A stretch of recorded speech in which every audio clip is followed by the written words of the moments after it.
detest mediocrity. And I sat there and I had time to reflect back on my life. Being bullied, coming from nothing, learning disability, messed up foundation. Life isn't fair. So I sat there on that couch and I realized, man, I am a piece of shit. And even though the world helped me get here, my false reality helped me even more. All right, this video is for you young adults out there that are feeling kind of lost right now. And maybe it's not lost, maybe you know where you're going and where you're headed, or at least you know a general direction, but you're not there yet. And you're starting to wonder, like, is this ever gonna happen for me? Stop trading things that matter for ones that don't. This is from James Clear. If you already live a comfortable life, then choosing to make more money but live a worse daily life is a bad trade. And yet we talk ourselves into it all the time. We take promotions that pay more but swallow our free time. We already have a successful business but break ourselves trying to make it even more successful. Too much focus on wealth, not enough focus on lifestyle. And this kind of goes back to the hidden and observable metrics thing that me and George Mack talk about, whereby... In other words, if you're feeling amotivated, you need to do something and put yourself into a state that's harder than the state you're in. So for instance, if you're sitting around feeling amotivated, or you find yourself tending to tasks that are irrelevant to the goal that you really should be focused on, you need to put your body and mind into a state of discomfort. Focus on you until the focus is on you, bro.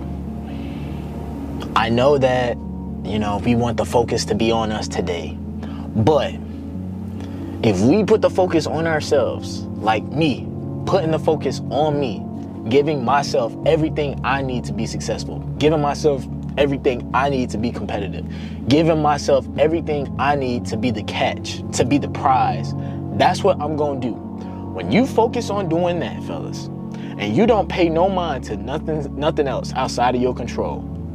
It is about accomplishing your goal. If you say you're going to accomplish it, if you accomplish it, you win. If you don't accomplish it, you lose. That's it. No philosophy, no science. If you say you're going to do something, you don't do it, you lost. You're a loser until you do the winning habit, until you perform the winning behavior, and until you receive the winning outcome. Winners win, losers lose. It's very simple, bro. You do it or you don't do it. There's he's a mythical guy, right? Sure. The mythical individual. Not much is known for certain about him, but he's definitely one of the most respected sources of ancient wisdom in Chinese philosophy. And here's the thing. I like this quote, but not exactly how it's prescribed. Because I don't think you should only live in the present. I don't think you should only live in peace. Like, I don't think that's the crux of what we should be trying to do with this quote. In my earliest years, I'm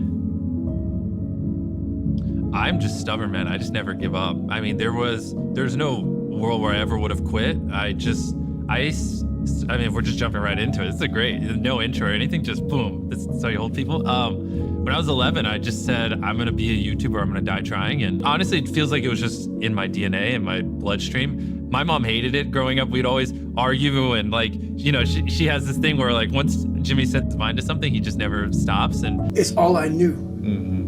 So when you're born to that, it's all you know.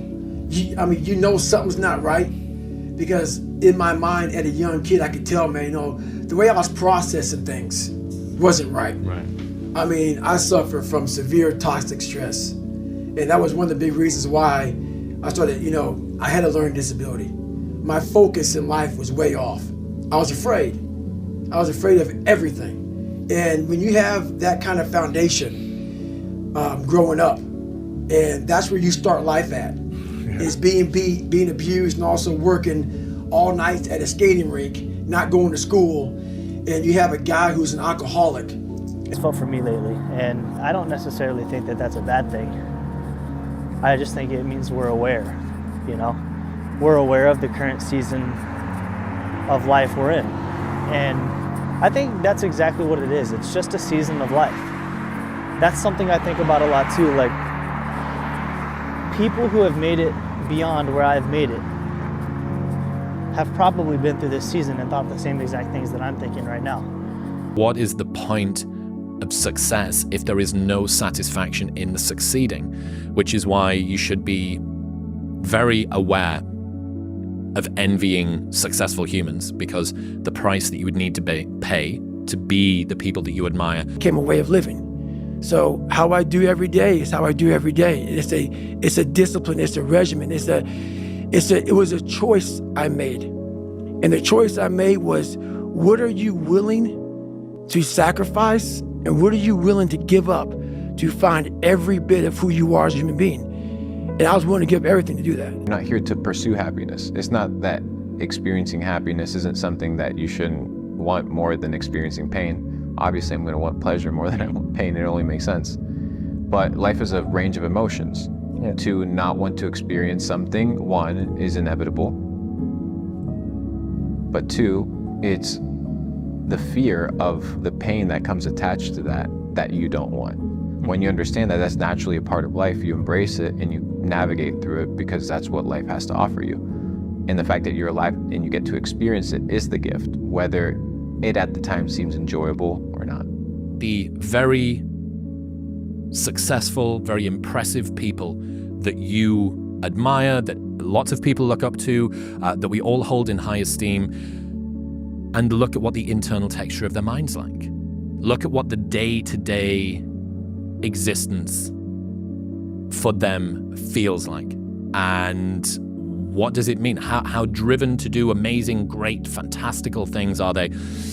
And yet, in reality, do you want to be that person? Like, do you want to pay the price that you need to be the people that you admire? And the power of low self-esteem, just what a... Letting your mind wander is way harder to control than if your mind has something to do. Yeah. That's why it's like, when you were a little kid, did you ever get told, like, count sheep? Yeah. Yeah, that's why. Right. It's just like, count sheep, count your breath, count this thing. My problem is with trying to count the breaths, it takes too long to breathe. And so I have, like, I'm supposed to be thinking of a number, but it's real easy for me to have 98 different thoughts in that 4 seconds. Yeah. And so it doesn't, so what I've tried to do, like, counting each breath as it goes, you know? Like, I'm timing my breath now: 1001, 1002, 1003, 1004, 1001. You're going to have to put some effort into your life, and you need to be motivated to do that.